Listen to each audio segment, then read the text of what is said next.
Con respecto al hecho ocurrido en Quebracho, o los dramáticos hechos ocurridos en Quebracho, y lo que ha significado la reacción de la gente o de parte de la gente, hasta un cerrado por duelo para acompañar el velatorio y el sepelio del doble homicida, cerrado por duelo que no se dio cuando este doble homicida mató a un agente policial. Son miles las conjeturas que se hacen. Alguien dijo, el amor no mata ni hiere, el amor no mata ni hiere, la víctima jamás tiene la culpa de la patología de su victimario. La víctima jamás tiene la culpa de la patología de su victimario. ¿De quién es la frase? Bueno, le hemos pedido a la psicóloga forense Adriana Savio que nos acompañe unos minutos porque es quien ha manejado esto, pero no ahora, sino desde hace muchísimo tiempo. Adriana, buen día, un gusto hablar contigo. Buen día, muchas gracias por la invitación. ¿Cómo están? El gusto para mí, gracias. Bien. Bueno, ¿por dónde arrancar, no? Porque se está justificando por aquí y por allá lo que no parecería tener justificación desde ningún ángulo. Hay varios elementos. Justamente voy a tomar para empezar la nota un tema que es el tema de la canción que estaban justamente utilizando como cortina musical, ¿no? Yo vivo en una ciudad donde todavía la gente usa gomina. Hay un tema que tiene que ver claramente acá con los aspectos culturales y sociales nuestros, ¿no? Como ámbito cultural social, y como funcionamiento antropológico típico que tenemos nosotros, ¿no? Que es algo que yo siempre hago especial hincapié para poder comprender este tipo de fenómenos y circunstancias. Pero también hay algo de fondo que es muy importante, que responde un poco a eso que estaban planteando para empezar la nota, diríamos, el desenlace que generó en la sociedad, de los comentarios y demás. Aparentemente Quebracho quedó totalmente dividido, diríamos, como en dos poblaciones, una que está a favor, otra que está en contra, diríamos, de lo que sucedió, y una que está a favor, entre comillas, ¿no? O sea, que está, diríamos, más del lado de la familia del muchacho, y no está tan a favor de las circunstancias de la familia de la chica. Y acá, desde el punto de vista científico y forense, hay que separar algo muy claro, que era lo que yo planteaba en esto que tú leías al principio, que es lo que es la victimología, o sea, la lógica de la víctima, y la lógica de la justicia. Son cosas completamente distintas. O sea, no son lógicas que puedan estar mezcladas jamás.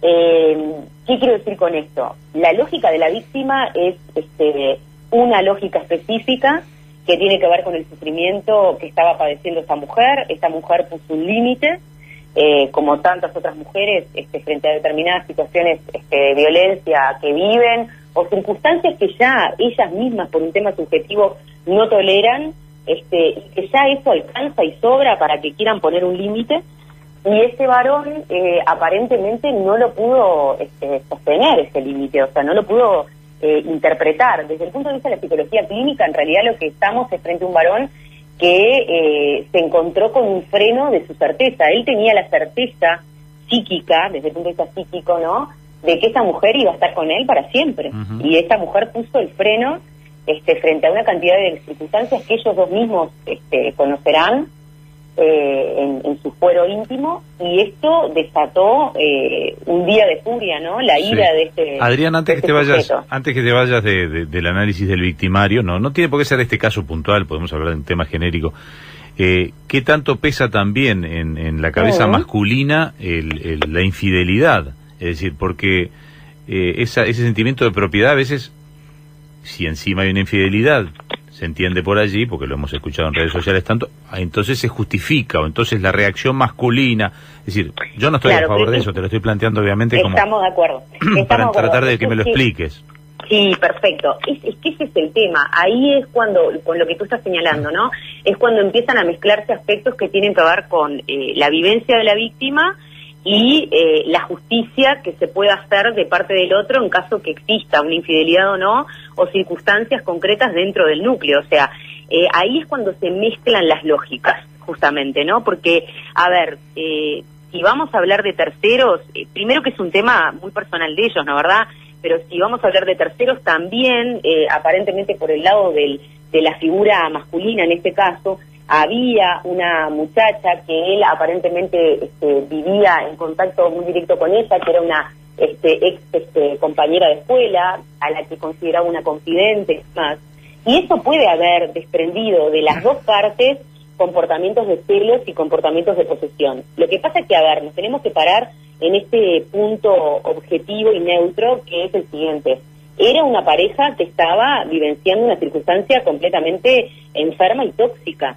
O sea, de las dos partes, evidentemente se estaba viviendo una realidad que la primer parte que, diríamos, golpea y diríamos, trata de frenar esa circunstancia es la parte femenina, en este caso, y es el varón el que, diríamos, desata toda esta circunstancia después posterior, porque no lo sabe manejar, diríamos, no lo sabe, diríamos, encauzar la realidad con la que se encuentra. No nos podemos, a mi parecer, desde el punto de vista clínico, desde el punto de vista forense, quizá cuando son realidades que involucran muertes, que involucran homicidios y demás, no nos podemos centrar en esto de si había infidelidad o no, en qué parte y en cuál parte, porque si no caemos directamente en buscar, diríamos, porque naturalmente los seres humanos lo hacemos así, justificar, entre comillas, no malamente, pero tratar de justificar, bueno, entonces es esperable el comportamiento. No, el comportamiento del homicidio como respuesta frente a una circunstancia de vida nuestra cotidiana nunca debe ser esperable. En realidad nosotros tenemos un basamento de funcionamiento 100% animal en nuestra estructura, en parte que no lo perdemos, ¿tá? Que lleva la mayoría de las veces a que uno tenga malas reacciones frente a determinadas circunstancias, pero existe un corte con lo social, existe un corte con el pudor, con el principio de realidad, que hace que no pasemos a la comisión de los actos criminales o a la comisión de los homicidios. Sí, lo que pasa es que, Adriana, te quiero preguntar algo que es jurídico y no te lo pregunto desde el punto de vista... todo lo que quieras. No desde el punto de vista jurídico, porque buscando normativa, el Uruguay también en sus leyes en algún momento justificó determinadas cosas, porque si uno va a la ley de 1933, que es la 9414, en el artículo 36... es la exoneración de penas, o sea, de las causas de impunidad. Es decir, esto dice, el estado de intensa conmoción, esto yo no sé si está vigente todavía, pero rigió hasta hace muy poco en el Código Uruguayo. Me falta averiguar eso porque no lo he podido averiguar ayer.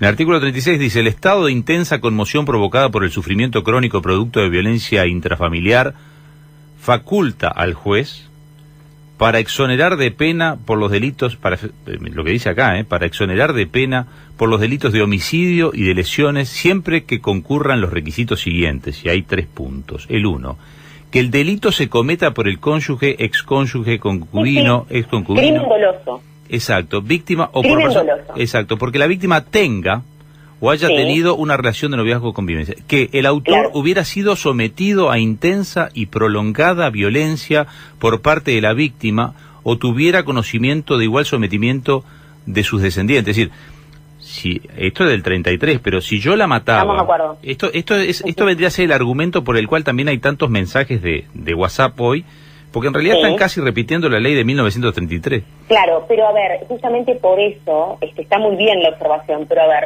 justamente por esa razón tenemos que separar la lógica jurídica de la lógica de la víctima. Que exista una ley en nuestro Código Penal, como existen tantas otras, como por ejemplo la que estoy trabajando yo a nivel parlamentario, que tiene que ver con el abuso infantil, que avala una cantidad de cosas. Pero esta ley no está vigente, la que te leí yo, ¿no? ¿O sigue vigente? La ley que me leíste tú sigue vigente, sí, claro. ¿Pero no se contrapuso con la de femicidio? ¿No la anuló la de femicidio? Crimen doloso. Puede ser que haya tenido alguna modificación específica. Me tendría que fijar más detalladamente. Pero hasta hace poco estaba vigente. Yo dudo con la ley de femicidio. Lo que pasa es que el tema, ¿sabes cuál es? Es el siguiente. Tenemos que tener mucho cuidado porque los uruguayos caemos en esto de si la ley lo plantea, ¿tá? Porque todos lo comprendemos así. Evidentemente, entonces, de alguna manera, tiene que tener algún argumento en el plano cotidiano para explicar lo que sucedió o atenuar lo que sucedió. Por eso yo siempre repito esto de separar la lógica de la víctima de la lógica jurídica. La justicia, está para proteger, y esto es muy fuerte, y es lo que plantea siempre Safoni que estoy totalmente a favor, un criminólogo muy reconocido a nivel internacional. La justicia existe para darle punición, para darle, diríamos, pena a, los procesados, pero principalmente para proteger al procesado de que el pueblo no lo linche. No existe para hacer una reivindicación social de la circunstancia de la víctima, ni tampoco existe para, diríamos, atenuar, diríamos, las pérdidas que la víctima sufrió por consecuencia de este atentado o de esta figura criminal. Entonces, si nosotros siempre nos referimos a la ley para tratar de decir, bueno, entonces, a ver, está muy bien la observación, pero quiero decir, si pensamos que existe una ley de dolo, que quizás ahora seguramente sí, en algunos aspectos debe haber sido atenuada con la modificación del Código Penal y demás, y esa ley entonces de alguna manera está justificando o quitándole responsabilidad, diríamos, a la persona que cometió el acto criminal, entonces quiere decir que, bueno, es comprensible de alguna manera que el sujeto haya reaccionado como reaccionó. No, o sea, exista la ley no justifica los actos del sujeto. La ley existe en realidad, y esa ley específica existe en realidad, para que el sujeto, si hubiese quedado vivo en esta circunstancia, no fuese linchado socialmente, y se los digo en estos términos porque así se utiliza a nivel criminológico, y no, diríamos, hubiese sido ultimado, diríamos, por el ámbito social como castigo a consecuencia de lo que hizo. En realidad, la ley protege esta figura de lo que vendría a ser, diríamos, la persona que comete el acto criminal. No está para reivindicar a la víctima, la ley no está para reivindicar a la víctima, ni tampoco está, diríamos, hecha para, de alguna manera, proteger a la víctima. Y eso es muy fuerte. Queda claro, Adriana. Quería preguntarte, porque esto es una apreciación personal, pero me parece que la podríamos hacer varios. En Uruguay tenemos la costumbre, es una opinión personal, vuelvo a decir lo mismo, como que a la víctima hacerla como que es deja de ser víctima por momentos y la transformamos en el victimario, y muchas veces al victimario lo transformamos en víctima. Si coincidís con esta apreciación, ¿por qué nos pasa esto a la sociedad uruguaya? Bueno, es un muy buen señalamiento el caso, es porque justamente, inclusive desde el punto de vista criminológico está estudiado eso, o sea, humanamente tendemos a hacer eso. Porque en realidad siempre nosotros, desde nuestras proyecciones personales inclusive, estamos buscando culpables y, diríamos, inocentes, todo el tiempo. Entonces, ¿qué sucede? Desde la teoría victimológica, la víctima y el victimario tienen las dos facetas dentro de sí mismos. Siempre. Lo que pasa es que hay una que está más despierta y otra más atenuada. Todos los actos que cometemos. No sé si ahí te moviste, pero te estamos perdiendo un poquito la señal. Hola, ahora sí. Perfecto, de vuelta. Ahora sí. Todos somos responsables de alguna manera de los actos que cometemos. Y en ese nivel somos un poco víctimas y un poco al mismo tiempo victimarios. Pero justamente esto, pensado así, no puede caer en lo que ha caído últimamente frente a este caso, en justificar actos criminales. Entiendo que hay una cantidad de factores que pueden atenuar, entre comillas, o hay una cantidad de factores que pueden referirse a la patología pseudopsiquiátrica que tenía este muchacho, porque este muchacho ya estaba entrando en una prepsicosis, en un elemento más loco, más psicótico, pero digo, o sea, no podemos caer en eso porque entonces entramos a justificar, que no sé, el vecino mañana hizo algo que a mí no me gustó, entonces salgo con un fierro y se lo parto en la cabeza. Como psicóloga forense, en este caso no te vuelvo a llevar al caso porque acá el homicida se termina suicidando, no hay caso en definitiva, pero si hubieran atrapado a alguien con estas características vivo, ¿cuál es el límite desde lo que es la psicología forense para determinar si es imputable o inimputable? Es decir, porque viste que es difícil, a veces los abogados te empiezan a argumentar que es inimputable, y entonces, ¿cómo se determina eso? Es dificilísimo. A ver, ¿qué pasa? Este muchacho, si lo tengo que plantear desde lo clínico, yo, diríamos, discrepo con algunos planteamientos que hubieron acerca de su perfil psicológico, ¿no? En el momento que cometió lo que cometió.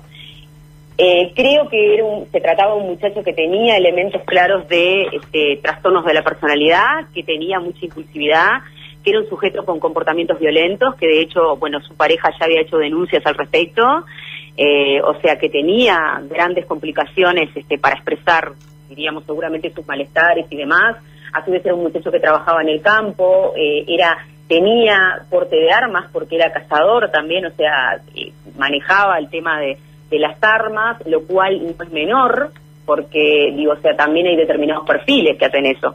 No todos los perfiles tienen un acceso a las armas, ni todos tienen una predisposición por el uso de las armas, ni todos tienen una predisposición para gustarle, por ejemplo, la caza. La cacería es entre comillas, para mí personalmente no es un deporte, pero es considerado hoy por hoy en nuestro país un deporte que es bastante comprometido, ¿no? O sea, las personas que hacen cacería tienen muchas veces, y a su vez unimos otros aspectos, elementos psicológicos que hacen esta cuestión de dar muerte a otros seres vivos, etcétera. O sea, hay una cantidad de factores que habría que haber analizado y haber visto. Por otra parte, estos elementos que yo señalo, yo lo que creo personalmente desde mi humilde posición es que eclosionaron, ¿no? Y cortaron en un momento con la realidad cuando él es consciente o toma contacto de una determinada cantidad de aspectos que hacen al vínculo con esta pareja, y posteriormente él entra en lo que desde lo clínico se llama una tormenta psicopática. Las tormentas psicopáticas son estas grandes iras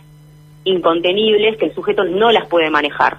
Y en esta tormenta, porque es muy significativa la palabra que se utiliza a nivel clínico, y no es por casualidad que se usa la palabra tormenta, él es como que se nubla completamente. O sea, ahí aparece el nublamiento y aparece esta voracidad por exterminar todo lo que se le cruza en el camino.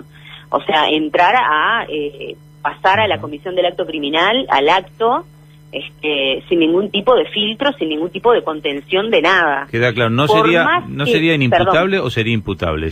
Bueno, con a ver, todo esto. Acá voy a este tema.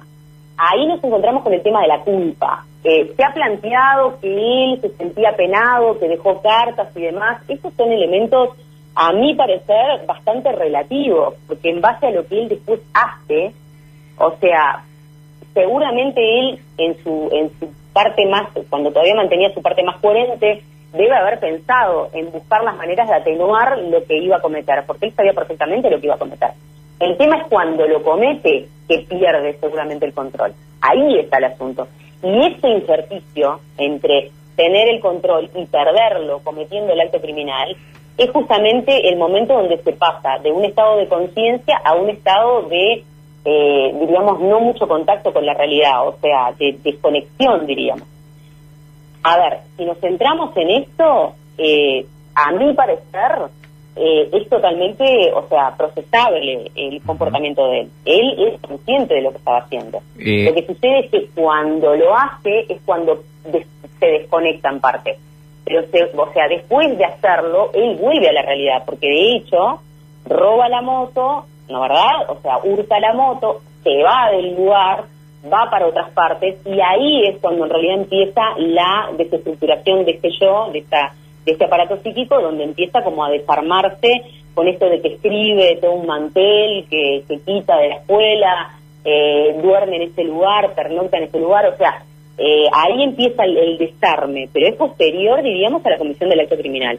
Previamente hay una conciencia y hay un manejo frente a lo que se estaba haciendo.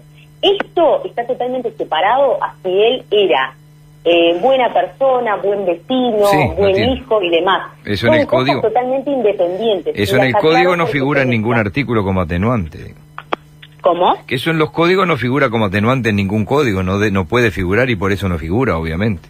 Exactamente, no, pero aparte, ¿sabes qué pasa, Miguel? Yo también separo, y aclaro esto para toda la gente que está escuchando, que todos estos comportamientos se separan y diríamos, poco tienen que ver con si el muchacho era bien considerado en la comunidad en la que se encontraba, lo querían y demás, porque una cosa no quita la otra. Sí, o sea, por eso justamente yo lo que hablaba es que no podemos, diríamos, a ver, culpabilizar y mezclar la lógica de la culpa con la lógica de la patología y con la lógica de la justicia. Son tres lógicas diferentes. Tienen que estar concatenadas, tienen que tener armonía entre las tres. Bien. Pero no podemos hacer justicia de una entre la otra y viceversa, porque mezclamos absolutamente todo. El tema más grave sigue siendo, desde mi punto de vista, lo que se vive en Quebracho. Yo te voy a leer 2 mensajes nada más, que son muy duros, pero yo sé que no tenés problema que yo los lea. No, para nada. Mirá lo que dice alguien acá. Estaría bueno escuchar a uno de esos comerciantes que cerraron por duelo, dice María. Bueno, otro dice, escucha esto. ¿Cuántos tecnócratas curreros hablando? Dejen que descanse en paz. La atorrantita sigue viva. Sí, bueno, yo no me considero tecnócrata. Trabajé años en contexto, trabajo. La crítica no va a lo que vos estás diciendo. Yo te digo el concepto general, concepto general de que gran parte de esa población de Quebracho y del país, al ver algunas grabaciones que están circulando en las redes, dice, bueno, pero tal cosa y tal otra. Claro, ¿sí? pero a ver, ¿qué pasa, Miguel? El tema es que todos potencialmente somos víctimas de lo que está sucediendo frente a esta situación y lo que sucedió en esta situación. Yo los otros días me estaban haciendo una nota y justamente comentaba esto. A ver, cuando hablamos de machismo, entre comillas, porque a mí es una palabra que no me gusta usar, y cuando hablamos de feminismo, también entre comillas, en realidad todos somos víctimas, por ejemplo, de la lógica de imposición del machismo, por ejemplo. Los varones también lo son. O sea, lo que nosotros tenemos que entender, que estas lógicas tienen que desarmarse de lo que es el nombre y de lo que es la estigmatización.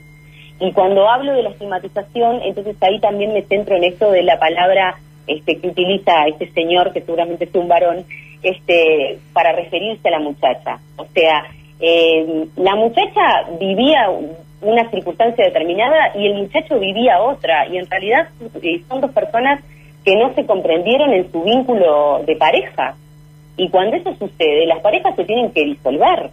El muchacho lamentablemente no entendía el término límite que la muchacha le ponía, y acá no pasa por un tema de que ella sea más terrible con los varones y que haya hecho lo que haya hecho con el muchacho o no, y viceversa, que el muchacho la estaba engañando. No pasa por esa lógica, pasa porque en realidad los dos fueron esclavos y fueron víctimas, diríamos, de una forma de pensar social frente a lo que vendrían a ser las posiciones del género femenino y masculino, que terminó en un desenlace terrorífico, que terminó en un desenlace espantoso, fatal, destruyendo una familia, que en realidad en el pueblo todos los querían a este núcleo familiar. La nenita se quedó sin una figura paterna, o sea, la familia del muchacho, por supuesto, sin su integrante, la muchacha sin su madre. O sea, tratemos de ver esto, y tratemos aparte de ver, diríamos, lo que nos, a ver cómo explicárselos, lo que nos ayuda a pensar en términos horizontales, donde estamos todos integrados. Bien. Donde todos estamos integrados, porque si no estamos segmentando. Y eso justamente es lo que lleva muchas veces a que nazca la violencia, y la violencia social que también generan este tipo de casos. Porque en realidad se genera muchísima violencia. Ustedes están en contacto con los medios todo el tiempo y saben el tipo de violencia que se genera en las redes y demás. No, es el nivel de tolerancia está muy bajo. Por hoy te agradecemos, Adriana, y nos reencontramos en cualquier momento. Muchísimas gracias a ustedes por la invitación. Estamos en contacto, y bueno, esperando que esto de alguna manera se atenúe y poder empezar a trabajar entre todos para bajarlo. Estamos haciéndolo. El tema es que, bueno, hay que abrir más cabezas, concientizar y ponernos la mano en el corazón y darnos cuenta que en realidad son problemas que todos somos responsables en parte, y que tenemos que comprometernos más desde un lugar horizontal, no atrás de banderas específicas, ¿no, verdad? Por supuesto, que acá lo central es lo humano, lo central es la dignidad humana, que bueno, que en estos momentos con este tipo de casos se ve completamente damnificada. Bien. Muchísimas gracias por la invitación. Adriana Savio es psicóloga forense.